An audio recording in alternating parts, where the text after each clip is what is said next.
Assessment. Group 2. Okay, go group 2. Kami lang sa Marcos. Loosen the belt. Wala. Sino? Sino nagawa? Dalawang tuhod man.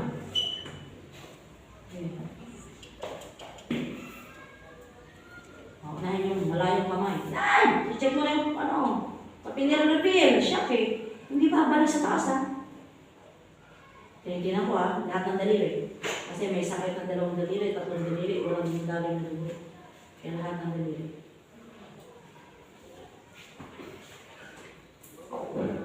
May bilis-bilis na naman, baka mamaya nandiyan yung stretcher, no? Anak na, hindi na nalagay sa loob nila dito.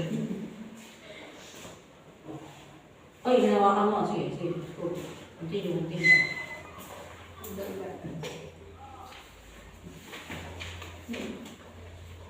Paano? Chest.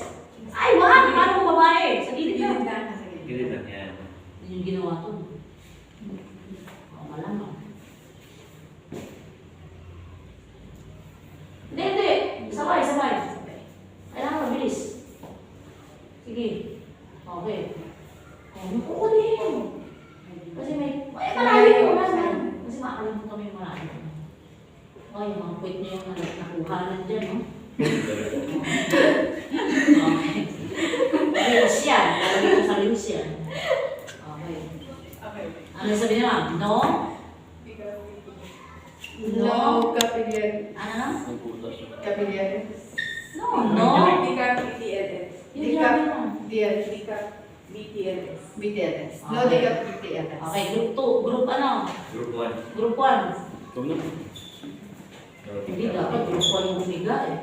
Sino umiga? Group 2. Group na pareho naman. O sige, recover position. Ay, tanggalin mo sa yung cellphone mo.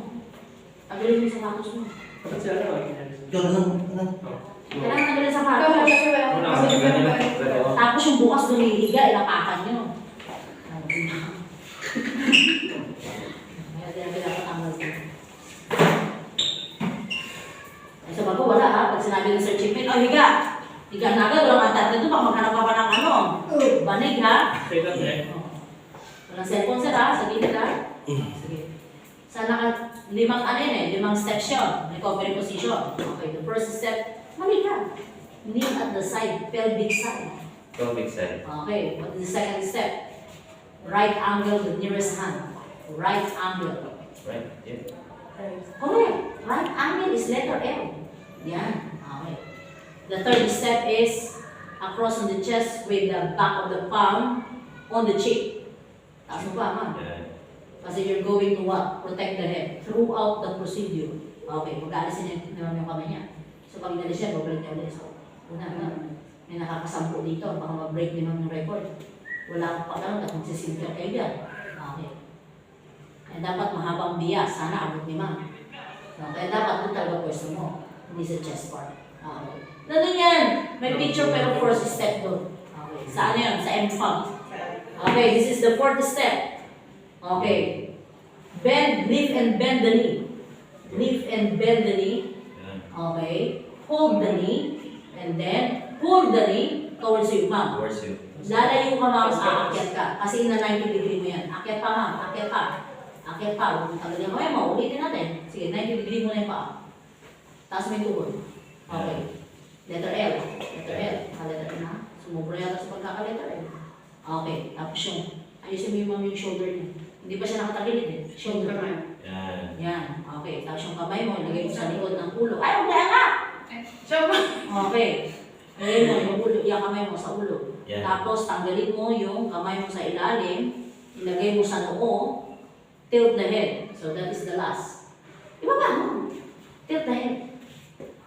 Okay. Lalayo ka dyan kasi hintayin natin yung stretcher. Gagawin nyo ito sa cargo, sa bulk. Pero hindi ito ginagawa sa passenger kasi mabilisan sa passenger. Alis ka ma'am. Alis ka talaga. Okay, so that is recovery position. So hindi natin magagawin ito. Okay, thank you. Hintayin nyo sa captain. Ligpitin. Wala kang break time, ma'am.